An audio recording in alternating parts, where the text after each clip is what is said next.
हरे कृष्णा। सभी को मेरा दंडवत प्रणाम। मेरा नाम हेमा देशपांडे है और आज हम अध्याय 13 जिसका नाम है प्रकृति, पुरुष तथा चेतना, इसी अध्याय को हम आगे बढ़ाएंगे। तो चलिए हम पहले गुरु की प्रार्थना करेंगे और फिर इस विषय को हम आगे बढ़ाएंगे। ओम अज्ञानतिमिरान्धस्य ज्ञानाञ्जनशलाकया चक्षुरुन्मिलितं येन तस्मै श्रीगुरवे नमः। गुरुर्ब्रह्मा गुरुर्विष्णु गुरुर्देवो महेश्वरा, गुरुः साक्षात् परब्रह्मा तस्मै श्री गुरवे नमः।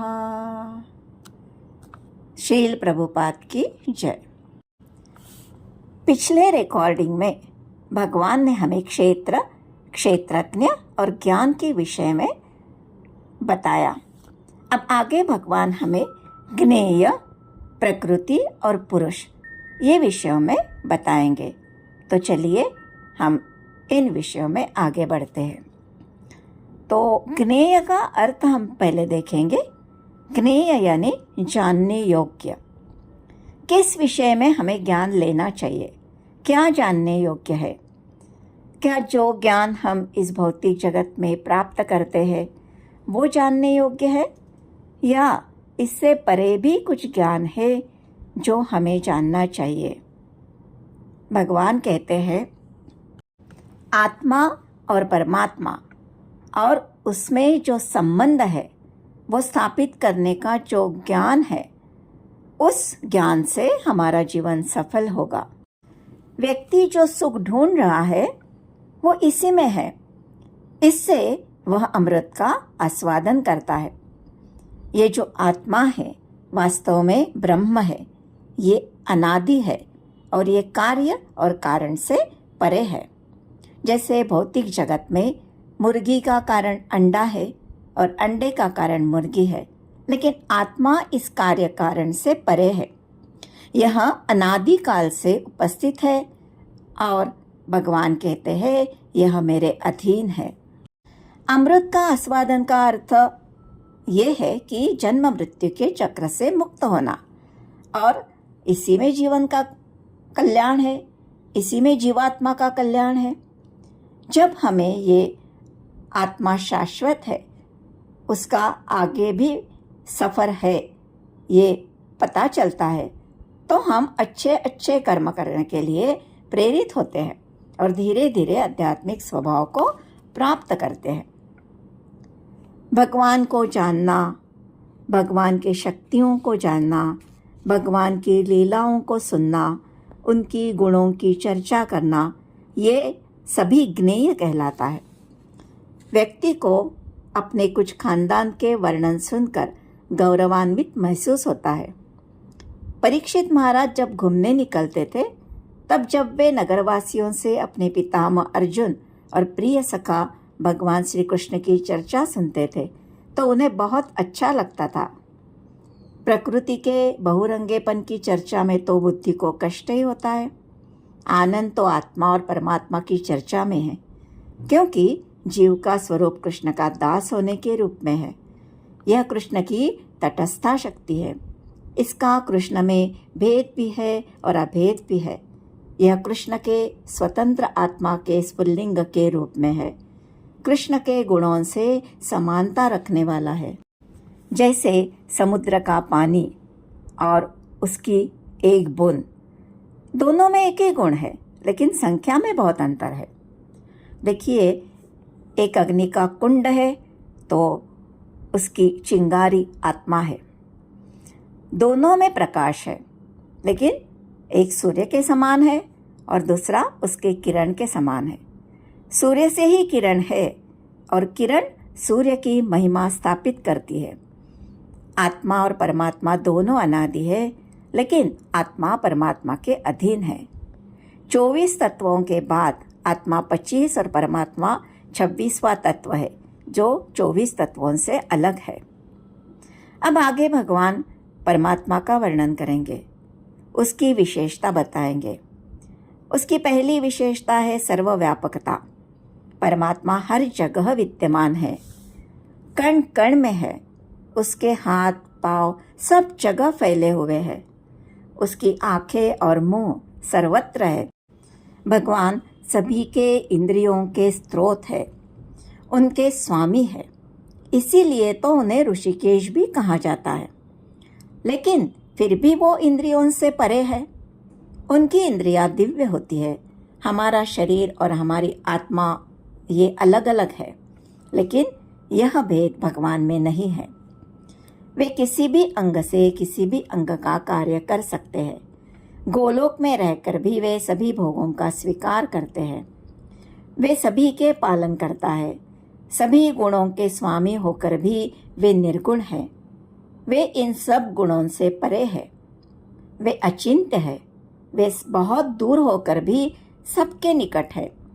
वे भौतिक और आध्यात्मिक दोनों जगत में वास करते हैं। लेकिन इसका मतलब ये नहीं है कि वे बटे हुए हैं। वे एक ही है। जैसे सूर्य का प्रकाश सभी जगह फैला है, लेकिन सूर्य एक ही है। वे भक्तों के लिए पास है और अभक्तों के लिए बहुत दूर है। पांडवों का उदाहरण ही ले लीजिए। वे दुर्योधन से दूर थे, लेकिन पांडवों से निकट थे। देखिए, ये आध्यात्मिक जगत में ये सूर्य, चंद्र, बिजली, प्रकाश इत्यादि की कोई आवश्यकता नहीं है, क्योंकि भगवान के तेज से प्रत्येक वस्तु प्रकाशमान है, स्वयं प्रकाशित है। वे भौतिक अंधकार से परे है। कृष्ण सूर्य समा, माया है अंधकार। जहाँ कृष्ण वहाँ माया नहीं अधिकार। एक जीवात्मा है, एक परमात्मा है। जीवात्मा के हाथ पैर एक ही स्थान पर सीमित है, जबकि कृष्ण के हाथ असीम दूरी तक फैल सकते हैं। वे सभी के पालन करता और संहार करता भी है। आध्यात्मिक ज्ञान उन्हीं से आता है। इसलिए आत्मा परमात्मा का ज्ञान ही ज्ञेय है और भगवान ही ज्ञान, ज्ञेय और ज्ञान की प्रक्रिया भी है। आगे भगवान कहते हैं, मेरा भक्त ये सभी जानकर मेरे स्वभाव को प्राप्त करता है।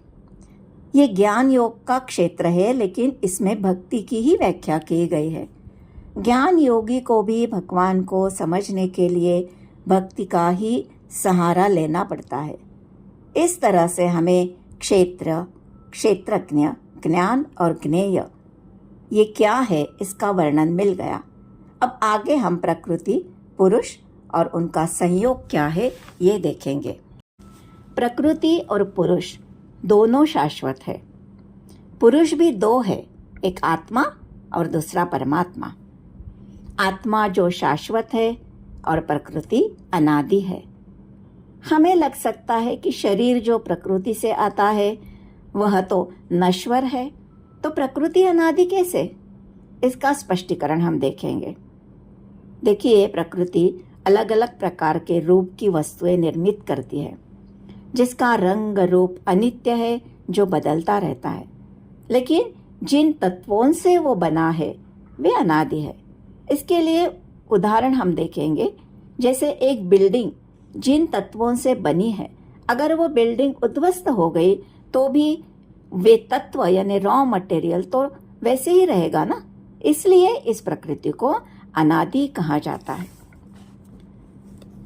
पुरुष के विकार तथा गुण प्रकृति से ही उत्पन्न होते हैं, क्योंकि प्रकृति 3 गुणों के संयोजन से सब बनाती है। प्रकृति में सूर्योदय हो रहा है तो आप में सात्विक भाव आते हैं, लेकिन भूचाल, भूकंप, कोई अपघात हो गया तो आपके भाव अलग रहेंगे। तो ये विकार, इच्छा, द्वेष, सुख और दुख ये प्रकृति के गुणों के मिश्रण से ही उत्पन्न होते हैं। अब प्रकृति समस्त भौतिक कारण तथा कार्यों की हेतु कहलाती है और पुरुष जीव को स्वयं के सुख दुख का हेतु कहा जाता है। उसके भोग वृत्ति के कारण ये हम कैसे समझे? प्रकृति के कारण जीवात्मा को शरीर मिलता है। यानी ये शरीर प्रकृति से आया है और ये जीवात्मा जब अलग अलग शरीर में आते हैं तो उसके अलग अलग परिणाम होते हैं। मतलब बंदर का शरीर है तो बंदर के तरह ही व्यवहार करेगा। अलग अलग शरीरों से अलग अलग कार्य कारण उत्पन्न होते हैं, लेकिन मूल कारण प्रकृति है। अब ये शरीर के अंदर जो जीवात्मा है वो एक प्रकार का भोग करना चाहता है और इसलिए तो उसे अलग अलग शरीर मिलता है, तो इसका कारण पुरुष हो गया। इसे हम ऐसे समझेंगे। मान लीजिए कोई व्यक्ति अपने जीवन में एक प्रकार की मानसिकता विकसित करता है।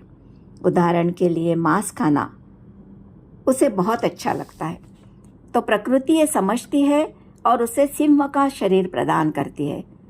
अब ये शेर के शरीर में जो भी सुख और दुख उसे मिलने वाले हैं, उसका कारण कौन है? उसका कारण वास्तव में वह स्वयं है, क्योंकि उसके भोग वृत्ति के कारण वो वैसे चाहता था, वो मांस खाना चाहता था। देखिए, ये समझना थोड़ा कठिन है, इसलिए हम एक छोटे से उदाहरण से समझेंगे। मानो किसी व्यक्ति को मूवी देखने की इच्छा हो रही है, तो उसे जहां मूवी दिखाई जाती है उस जगह में यानी थिएटर में बिठाया जाएगा। अब उस मूवी में वह सुख और दुख का अनुभव तो कर रहा है, लेकिन उसमें जो दृश्य दिखाए जा रहे हैं उसमें से कुछ दृश्यों से वह ज़्यादा आकर्षित हो जाता है। समझो उसे रोमांटिक दृश्य वहाँ ज़्यादा आकर्षित कर रहे हैं और आगे वह वैसे ही दृश्य देखने की इच्छा कर रहा है, वैसे ही दृश्य भोगने की उसकी इच्छा है, तो उसे वैसे ही दृश्य दिखाए जाएंगे, ऐसे थिएटर में बिठाया जाएगा। तो वहाँ उस दृश्यों के जो अच्छे बुरे परिणाम होंगे या सुख और दुख का उसे अनुभव होगा, उसका कारण कौन है? वह स्वयं है, क्योंकि वह वैसे ही दृश्यों को भोगना चाहता था। उसके भोग वृत्ति के कारण वो वहाँ गया, तो उसका कारण वो ही हो गया। प्रकृति तो जीव की इच्छा के अनुसार उसे शरीर प्राप्त करके दे देती है। इसी बात को आगे और गहराई से बताया गया है। अब इसमें गुण भी आ गए। गुणों के संगति से कैसे पुरुष को अलग अलग शरीर प्राप्त होते हैं।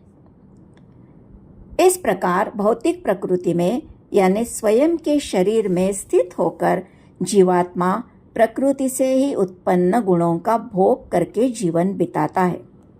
गुणों के संग करने के कारण वह प्रकृति के दृश्यों में आसक्त हो जाता है और उत्तम और अधम योनि में उसे जन्म मिलता है। अगर वो सत्व गुणों से आसक्त हो गया तो उसे उत्तम योनि मिलेगी और तमोगुण से आसक्त हो गया तो उसे अधम योनि मिलेगी। जीव के अंदर जो भोगने की प्रवृत्ति होती है वही सुख और दुख का कारण बनती है, और जिस प्रकार के गुणों का संग जीव करता है उसी तरह उसे योनियां प्राप्त होती है। इसी पर आधारित भगवद गीता के 14, 15, 16, 17 ये अध्याय है। ये बीज यहीं से आया है। इसे हम बाद में क्रमशः देखेंगे। प्रभुपाद जी कहते हैं, वास्तव में जीव इस संसार में क्यों आता है, क्यों बद्ध होता है? उसे भोगने के प्रवृत्ति के कारण भेज दिया जाता है। उसे भगवान से अलग होकर स्वतंत्रता से भोगने की इच्छा होती है और फिर इस भयानक संसार के सागर में वो गुणों का संग करने के कारण फंस जाता है। अब उसका देहांतर कैसे होता है? जीव प्रकृति को भोगना चाहता है, इसलिए प्रकृति द्वारा उसे एक प्रकार का शरीर उसकी इच्छा अनुसार दिया जाता है। अब ये प्रकृति के गुणों से आकर्षित होता है और उसी आसक्ति के कारण उसे दूसरा शरीर मिलता है। जैसे व्यक्ति मूवी देखने की इच्छा करता है तो उसे थिएटर में मूवी देखने का अवसर दिया जाता है। वहाँ कुछ दृश्यों से वह अन्य दृश्यों की तुलना से आकर्षित होता है, वे उसे अच्छे लगते हैं तो उसे किसी और थिएटर में स्थानांतरित किया जाता है जहाँ उसे उसी प्रकार के दृश्य दिखाए जाएंगे। इसी तरह हम इस मृत्यु सागर में फंसे हैं। यदि हमें इससे बाहर निकलना है तो हमें भगवान से स्वतंत्र होकर भोगने की जो इच्छा है उसे बदलना होगा। वो कैसे होगा? भगवान की सेवा करके, भगवद गीता भागवतम के श्रवण करके। देखिए, एक बच्चा जब ये कहता है कि मैं स्वतंत्र रहना चाहता हूँ, मेरे पैसे मुझे दे दीजिए, ऐसी ही हालत जीवात्मा की है।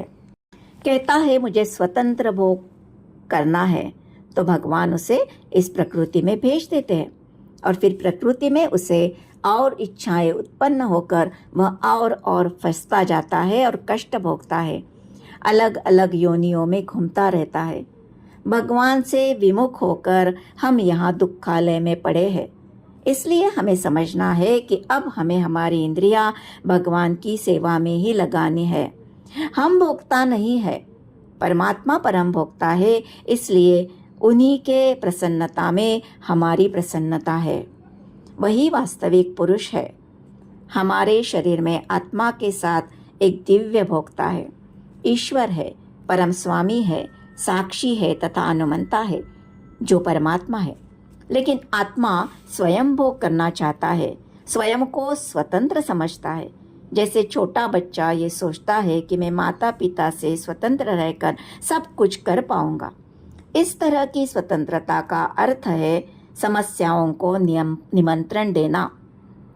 अगर माता पिता का आज्ञाकारी बनेगा तो वे सब संभाल ही लेते हैं। इसलिए जैसे ही जीव भगवान जो दयालु है, कृपालु है, शुभ चिंतक है, उनसे स्वतंत्र होना चाहता है तो अज्ञानता के कारण वह फंस जाता है। जीव के साक्षी परमात्मा है। कोई भी कोर्ट के साबित करने के लिए एक साक्षी होना जरूरी होता है। शास्त्र में बताया गया है कि 13 साक्षी है जो परमात्मा की सहायता करते हैं, लेकिन परमात्मा परम साक्षी है। जो व्यक्ति प्रकृति, जीव तथा परमात्मा की ये अंतःक्रियाओं से संबंधित इस विचारधारा को समझ लेता है, उसे मुक्ति प्राप्त होती है। उसकी वर्तमान स्थिति कैसे भी हो, उसका पुनर्जन्म नहीं होता, क्योंकि ये समझने के बाद वह यहाँ से निकलने का प्रयास करेगा। कुछ लोग ध्यान के द्वारा परमात्मा को स्वयं के भीतर देखते हैं, कुछ लोग ज्ञान के अनुशीलन द्वारा, कुछ लोग कर्मयोग द्वारा, कुछ लोग श्रवण द्वारा, भक्ति योग द्वारा उनकी उपासना करते हैं। और ये जो भक्ति योग है, ये जो मार्ग है, ये आधुनिक समाज के लिए उपयुक्त है। और जो ये जान लेता है वह स्वयं के ज्ञान चक्षु से देखता है।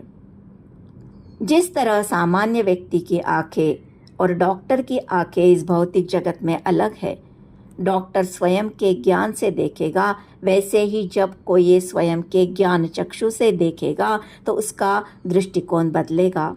उसे ये समझ में आ जाएगा कि सब कुछ प्रकृति और पुरुष के संयोग से हो रहा है। वह परमात्मा को समस्त शरीरों में आत्मा के साथ देखेगा। वह स्वयं को अपने मन द्वारा भ्रष्ट नहीं होने देगा और इस तरह दिव्य गंतव्य को प्राप्त करेगा। जब हमारा मन भौतिक बातों में लिप्त रहता है तो हम किसी को आत्मा के स्तर पर नहीं देख पाते। जिसके पास ज्ञान चक्षु है उसे कर्तापन की भावना नहीं रहती, उसका दृष्टिकोण आध्यात्मिक होता है और उसे ब्रह्मबोध होता है। इससे हम ये जान लेते हैं कि हमारे कर्म बीज के समान है, तो हमें सावधान रहना चाहिए। जिसे ब्रह्मबोध होता है उसके मन में कर्तापन की भावना नहीं रहती, वह सभी को भगवान की कृपा समझता है। ऐसे व्यक्ति कर्म बंधन से लिप्त नहीं होता। इसी के लिए 2 उदाहरण द्वारा हम समझेंगे। देखिए, आकाश सर्वव्यापी है, लेकिन किसी वस्तु में वह लिप्त नहीं होती।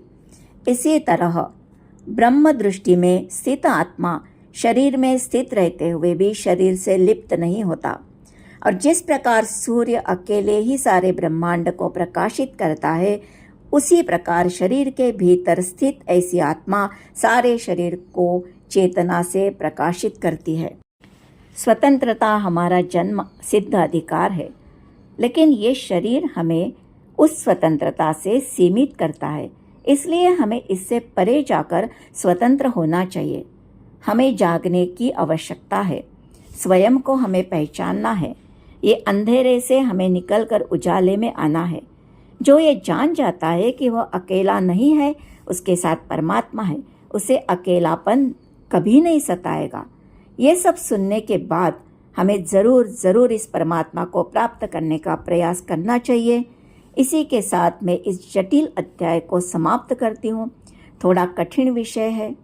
आगे का अध्याय है प्रकृति के 3 गुण, जहाँ भगवान यह बताएंगे कि प्रकृति के कौन कौन से गुण हैं, किस प्रकार क्रिया करते हैं, किस प्रकार बांधते हैं और किस प्रकार मुक्ति प्रदान करते हैं। तो इसे आप ज़रूर सुनना। यही ज्ञान से बहुत मुनियों ने परम सिद्धि प्राप्त की है। तो चलिए इसी के साथ मैं इस 13वें अध्याय को समाप्त करती हूँ और आप ज़रूर इसे लाइक, सब्सक्राइब और शेयर कीजिए। सभी को मेरा दंडवत प्रणाम। हरे कृष्णा कृष्ण कृष्ण हरे हरे, हरे राम राम राम हरे हरे।